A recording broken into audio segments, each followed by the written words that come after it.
ചാല ആര്യശാലയിൽ LPG cylinder മോഷണം പോയി. ആര്യശാലയിലെ VS ഹോട്ടലിൽ വെള്ളിയാഴ്ച പുലർച്ചെ 1:45 കവർച്ച നടന്നത്. സംസ്ഥാനത്ത് ഗ്യാസ് പ്രതിസന്ധി രൂക്ഷമായി തുടരുന്നതിനിടയിലാണ് ഹോട്ടലിന്റെ അടുക്കള ഭാഗത്ത് സൂക്ഷിച്ചിരുന്ന നിറച്ച സിലിണ്ടറുമായി കള്ളൻ കടന്നുകളഞ്ഞത്. ഗ്യാസിന് ക്ഷാമം നേരിട്ടതോടെ സിലിണ്ടറുകൾ മോഷ്ടിക്കപ്പെടുന്നത് വ്യാപാരികൾക്കിടയിൽ വലിയ ആശങ്കയുണ്ടാക്കുന്നുണ്ട്. അതിവിദഗ്ധമായ ആസൂത്രണത്തോടെയാണ് കള്ളൻ മോഷണം നടത്തിയത്. ഹോട്ടലിന്റെ അടുക്കള ഭാഗത്തെത്തിയ പ്രതി കള്ളത്താക്കോൽ ഉപയോഗിച്ച് പൂട്ടഴിച്ചാണ് അകത്ത് കടന്നത്. CCTV ക്യാമറകൾ പ്രവർത്തിക്കാതിരിക്കാൻ ഹോട്ടലിന്റെ മെയിൻ സ്വിച്ച് ബോർഡിൽ നിന്ന് ഫ്യൂസ് ഊരി വൈദ്യുതി ബന്ധം വിച്ഛേദിച്ചിരുന്നു. എന്നാൽ ഹോട്ടലിൽ ഇൻവെർട്ടർ സൗകര്യം ഉണ്ടായിരുന്നതുകൊണ്ട് വൈദ്യുതി പോയിട്ടും CCTV ക്യാമറകൾ പ്രവർത്തിച്ചു.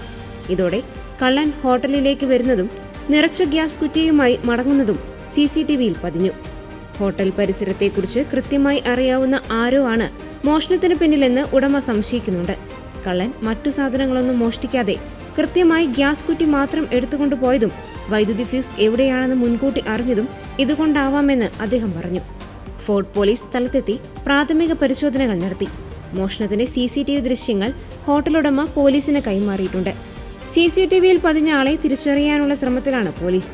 ഇത് ഗ്യാസ് ക്ഷാമം മുതലെടുത്ത് നടത്തിയ ഒരു സാധാരണ മോഷണമാണോ അതോ വ്യക്തിപരമായ വൈരാഗ്യം തീർക്കാൻ ആസൂത്രണം ചെയ്തതാണോ എന്ന കാര്യത്തിൽ വിശദമായ അന്വേഷണത്തിന് ശേഷമേ വ്യക്തത വരികയുള്ളൂ എന്ന് പോലീസ് അറിയിച്ചു.